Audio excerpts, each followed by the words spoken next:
So Hitler ordered the bombing of Germany during the last 3 weeks that he was in power.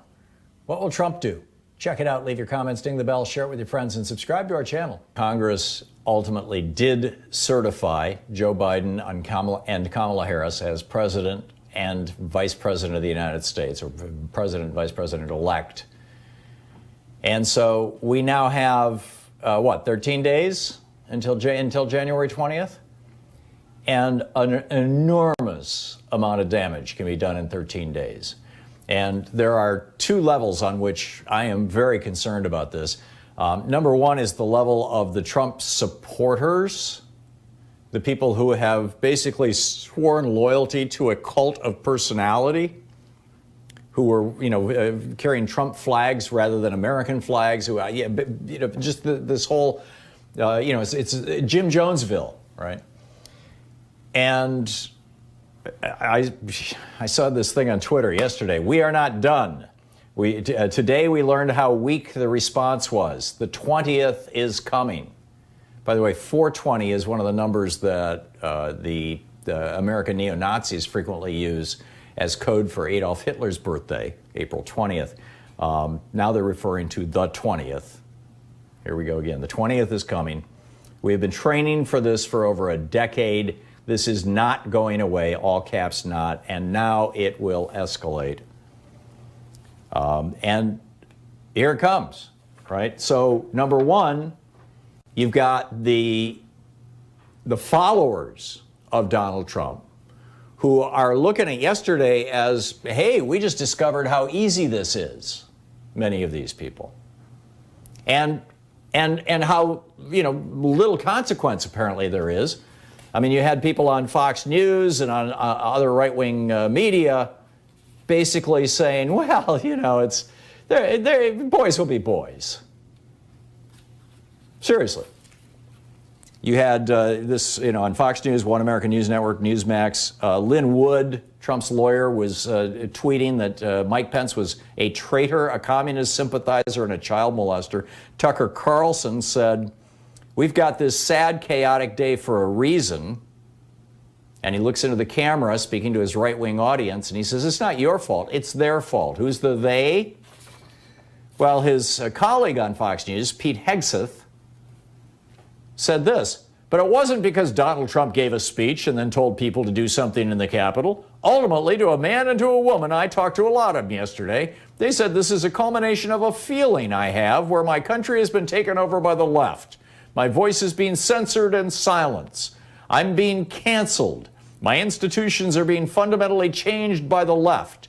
Socialists want to take over and transform our country. See, this is the ideology that Fred Koch was promoting back in the 50s when he was funding the John Birch Society and these impeach Earl Warren posters all over America, because Earl Warren, God forbid, in 1954, had been at the head of the Supreme Court when they passed the Brown versus Board ordering integration of our schools. But then it got even crazier than that, as the whole right-wing billionaire network just said any kind of government regulation at all, any kind of social safety net at all, any kind of protection for the average working person, that's socialism. We can't have that, right? So this is what he's blaming this on. He goes on to say, this is Pete Hegseth on Fox News last night.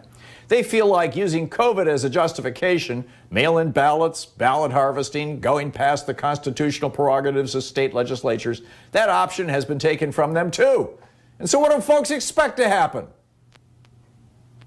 Well, no, we don't expect you to take the Capitol building. I mean, you prepare for the next election, right?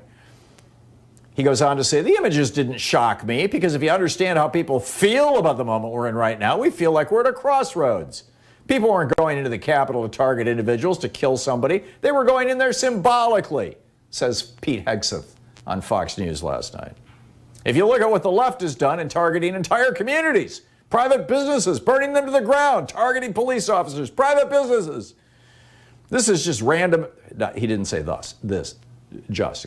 This is random acts of violence which are far more violent and far more destructive than what occurred yesterday. In other words, the lefties are worse than us. He goes on to say, ultimately, you have to be responsible to the needs of the people. People feel like they're not being listened to, like their vote is being ignored. No, their votes were all counted. They just came up about 7 million short. But this is what the right-wingers are saying. So my number one concern is the followers of Donald Trump. And actually, it's kind of my number two concern, but it's the first one I'm laying out for you. That this movement has not stopped. It hasn't even gone underground. It's very, very active. And on January 20th, they're planning a whole brand new thing from what I'm seeing. Now, I'm not inside any of these groups, but hey, this is what I'm seeing.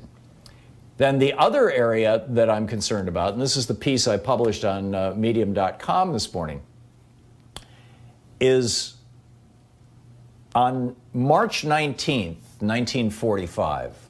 Now, this was 3 weeks before Adolf Hitler committed suicide.